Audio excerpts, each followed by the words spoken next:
Well, hello and welcome. Thank you so much for stopping by. Really means a lot to have you on board. You're at the Five Forks. I'm your host, and my name is Barry. Here at the Five Forks, we discuss topics of interest for the newly retired, those about to retire, and some topics for those that might have been retired for some time. I hope that these things that we discuss will be informative and entertaining, and I hope you check in each week to see what's new. So come along for the ride. Let's get started. Here's today's episode. Hello, folks. Thank you for checking in with me today, and I really appreciate all of you, and thank you for helping me make this little hobby grow. It truly means a lot to me that so many of you are taking the time each week to listen to the new episodes as they come out. Last week, I gave you some information and ways to make sure that your retirement is a success. Success is defined differently by each one of us, and this is a very personal thing, and only you are going to be able to define your success. But failure, on the other hand, it's pretty universal. It's much easier to see. We feel it, and we understand when things are going bad. And that's especially true in retirement. So today, let's take a look at a few items that could actually wreck your retirement if you're not careful. Some of them are self-inflicted. Others, though, could be no fault of our own.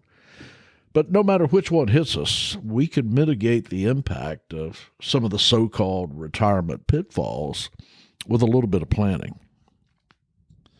Now, failure to plan. That sounds crazy, really, failing to prepare for your retirement. You know it's coming for a long time. But failure to plan is the number one reason we can fail in retirement. When I was a young man, I really didn't give retirement much thought. Retirement age was so far out into the distance that the mentality that I had was, I have plenty of time. I'll worry about that later. And a lot of us fall into that category. I know that during my young work life, I had jobs that the employers didn't have a 401k or any way of allowing us to put money aside or put money into a matching savings plan of any sort. I didn't make a lot of money, and I really didn't have much to set aside, so I don't know if I would have participated or not. At least I didn't think I did. When you're a young person, you're young couples or whatever, you're trying to raise a family, and you're often in a situation where it just looks like there's no way that we're going to be able to save. But without doing so, you're going to set yourself up for failure when the retirement day does come around. And I was reading an article the other day on retirement statistics in a blog by a company called Legal Jobs, legaljobs.io. And they said that as of 2023, there is over 1/3 of Americans that don't believe they'll ever be able to retire. That's pretty sad, don't you think? And to top that off, the retirement age has increased by 3 years for both men and women since the 1990s. We're just working longer. It went from 62 to 65 for men and from 59 to 62 for women. And it's tough to retire if you don't have any savings or if you don't start planning early. And that's the reason a lot of people have anxiety and don't think they're ever going to be able to retire, because they didn't put aside anything for retirement, and they failed to plan. And like I said, that's the number one reason people will fail in retirement. That same article said that in today's world, 77% of working Americans now have access to a 401k plan. Now, while not everybody's taking advantage of that, it's still the number one tool for retirement savings, and if you have an opportunity with your work, you should take advantage of it. 60% of Americans still think that Social Security will be their only source of income once they retire, because they never had any savings. If you're not retired yet, you still have time to start putting aside something for your future. And I try to counsel young people whenever I get a chance that just put back the bare minimum. If it's just 1% or 2%, the power of compound interest is real. And even a small amount is going to go a long way during your career. Now, I'm not saying any of this to be judgmental to anybody that has little or no retirement savings. And I'm no financial advisor, and I'm not giving out financial advice or retirement advice. I'm just pointing out the number one reason people fail in retirement, the number one reason they have less than ideal retirement life is because they have no financial plan. The second category that causes people to fail in retirement is carrying debt into retirement. That's not ideal. As we move closer to retirement, we should be doing everything possible to get out from under monthly payments and try to cut back what our monthly expenses are going to be.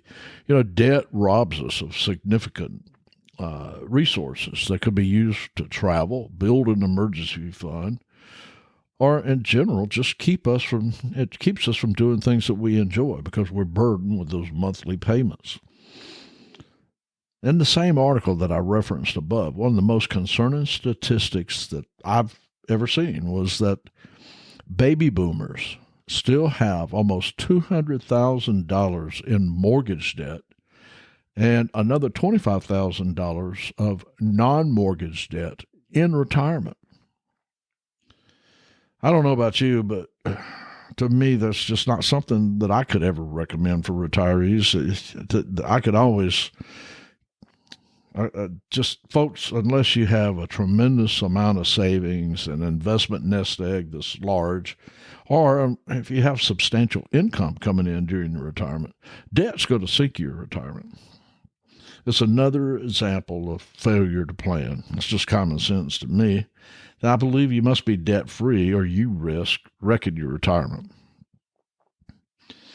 The third thing, and this is one that almost every retiree has once they make one of these purchases that I'm going to talk about, to me they're stupid purchases, but in a recent AARP article, the writers pointed out that several purchases are items that retirees always regret. And maybe stupid is not the right word, but it's certainly, I don't think, wise to make some of these choices. And these aren't the only ones, but they're very common. And they include, number one is boats. And it might be at the top of your list when you're thinking about retirement. There's no denying the fun that boat ownership provides. And I've had several in my lifetime, and it's truly a fun experience. It might be a sailboat that you'll use to travel to some exotic place, which that'd be cool. I'd love to do that. But it could be a simple boat just to carry the grandkids out on the lake on the weekends. Whatever the reason, that purchase that was initially going to provide you with so much joy quickly becomes something that's tying you down. And most often when you have a boat, you've got to have a place to store it. And most neighborhoods, if you have any kind of an HOA, are going to have restrictions, and they're not going to have a boat sitting in your driveway or out behind your house. They're going to force you to move it. So you're going to have the expense of storage. And most of the time, it's just not going to be a smart purchase unless you live on the lake where you have got a dock and it's readily available and you're going to use it almost every day and you don't have that storage expense. And plus, you're going to have insurance and maintenance costs, and not to mention the fuel to get out on the water. So I've heard it said many times, the two best days of boat ownership, the day you buy it and the day you sell it. And that's not real far from the truth. Another regret for many retirees, and something that could significantly impact or hurt your retirement, is resort living. Now, many retirees, they can't wait to sell out from their existing home and, Get rid of a lot of furnishings and take off to live in a resort community. And there's some good reasons for doing it. Many resort-style communities have almost unlimited amenities, and you've always got pre-planned events and nice restaurants. You have elegant dining, and a lot of times you're going to have gardening and housekeeping services that you no longer will have to do. You have almost a nonstop lifestyle of activity and socialization. But what is so much fun in the beginning starts to become less desirable as we age and begin to look for a more sedate or relaxed lifestyle. It was said that what is a great vacation spot is not always the nicest place to live every day. And the hustle and bustle that was initially inviting can start to drag on you, and it's going to become less and less desirable. Another regretful purchase is a RV. Now, this is one that a lot of us dream of, and I've had RVs. I've had motorhome. I've had pull-behind trailers, camper trailers. And buying an RV and touring the country with our spouse and our kids or grandkids or whatever, man, it is a great dream. And, you've got all the comforts of home and you're taking it with you. You have no concern for lodging and where you might be able to stay the night. You can always pull over at a truck stop or find a Walmart along your route and park there for the night. Walmart encourages people to park in their parking lot overnight, because most of the time when you're there, you're gonna restock and replenish your supplies. And if that's something you're going to do for a couple of months, though, and not be on the road constantly, you might be better off just to rent, because then RV maintenance is not cheap. And you're going to have a lot of maintenance. And as with a boat, you're most likely going to have some storage and fuel. In today's environment, with the price of fuel, it's going to be big chunks of cash each month. So, you might want to think hard about that RV purchase. A lot of people regret it after they've done it. Another regret is dream houses. That's another one that people often underestimate as something that could wreck your retirement. What starts out as a downsized home in a retirement community, or maybe a community at the coast or in the mountains or wherever you want it to be, can begin to be a money pit. It's all well and good if you have plenty of cash and you want to do so, or if you have actually made provisions for that during your retirement planning and you knew all along you were going to do it. But what happens a lot of times is people, after they get retired, they haven't really planned for it, but then they decide that that's what they want to do. Yeah, we'll move out of this house. We've been here 25 years. Let's build our dream home. And that's great, but in this time of inflation, building supplies are going up, and you can start out with the base plan, but the base plan is usually not going to be where we end up. And you can have a little upgrade here, maybe another one there, and suddenly you got yourself into more than you'd ever planned for. And the idealistic dream of your dream home starts to become another retirement regret. Another one is buying a timeshare. Now, I know we've all been approached to take a weekend to some desirable locale with that small requirement that once you're there for just maybe an hour, you'll have to take this little tour that we've got planned for you. That sounds harmless. Most of the time it is. But once you got out and you're checking out the area and you're starting to get really involved in it, here comes the high-pressure sales pitch. And it's easy to see their point, and it's often easy to get into this guaranteed vacation. And You're going to share it with your friends or your family. But along with that initial investment, there's going to be ongoing maintenance, utility, and taxes. And before you know it, oops, I've done it again. You're over budget. Because most of the stories that I've heard are, once you get in, you've got a regime fee that you're paying every month, and you're not staying there every month. You've got a week or 2 weeks or whatever it is out of the year that you get to stay at that particular spot, but you're still paying the maintenance and the regime fees on it, and most of the time that's going to continue to increase over time. A timeshare is just going to be a hole that you throw money into, and most purchasers regret ever doing that.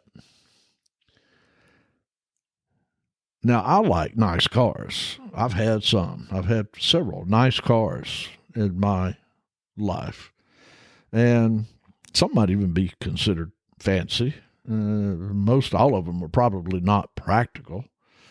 But while each one gave me a lot of joy for a while, it's not something that's advisable in retirement. Call it a midlife crisis if you want to, but many folks retired immediately purchase some type of fancy car. And maybe it's a convertible or something luxurious or whatever, but that thing's depreciating in value the minute you sign the paperwork and drive it off the lot, man. It's never going to be worth the same thing it was that you paid for it. And most of the time, once you've dented your cash flow and you're risking wrecking your retirement if you have any kind of debt on that purchase. But most of the time it's not practical, and you end up selling it and going back to something else. So most people regret doing it, even though it's for a short period of time. Now, while these purchases that I've just mentioned might not be stupid, they're just not in line with a stress-free retirement, and sometimes they cause regret and maybe some friction and maybe some marital problems. But they definitely are going to distract from a sound financial plan in retirement unless you plan for this from the day you started saving. You said, my retirement's going to be, X number of years, and by the time that's done, this, I'm going to purchase all these items, and you've made provisions for it. Most of us don't. It just doesn't happen that way. So if you got plenty of cash laying around, go for it. But it's just not a thing that most of us should be doing. Another thing that can really hurt you in retirement is living above your means. Another surefire way to wreck your retirement is spending without a plan and underestimating what your monthly expenses are. Realistically, you have to plan, you have to budget, and your detailed budget needs to cover all the items: insurance, taxes, utilities, food, and hopefully a little entertainment thrown in there. And you're going to have to adjust it, for inflation. And I'm going to say again, I'm not a financial advisor, and I'm not giving you financial advice, but without a roadmap, you cannot get where you need to be, where you want to be.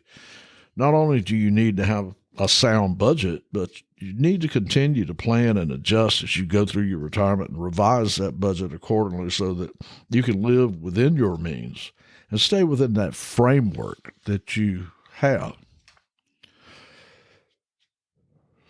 Another big item that can really hurt you in retirement is failure to plan for unforeseen expenses and not having an adequate emergency fund. Now, that'll quickly wreck your retirement. A rule of thumb's always been to have approximately 3 to 6 months of expenses in the emergency fund, but honestly, that might not be enough in today's inflationary environment. There are multiple items that can hit you with no warning and cause you to dip into your retirement savings long before you're ever ready to start taking withdrawals.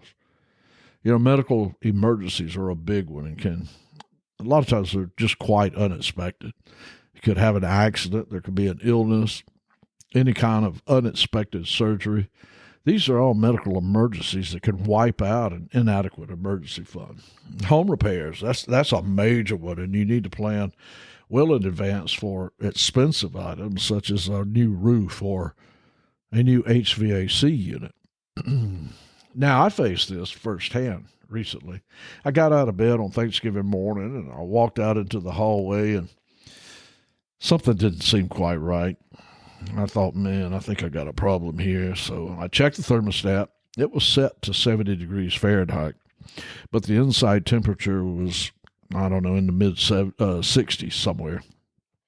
So after going through a troubleshooting process and checking all the obvious issues that could have caused that furnace to shut off, I realized it was above my head and I was going to have to call somebody. Couldn't get them out that day, so that was a cold night. The next day, I did get somebody out there. And what happened was he went under the house and he stayed under there for seemed like an eternity. And when he finally came out, he says, well, I got some bad news for you. Didn't expect any good news, really.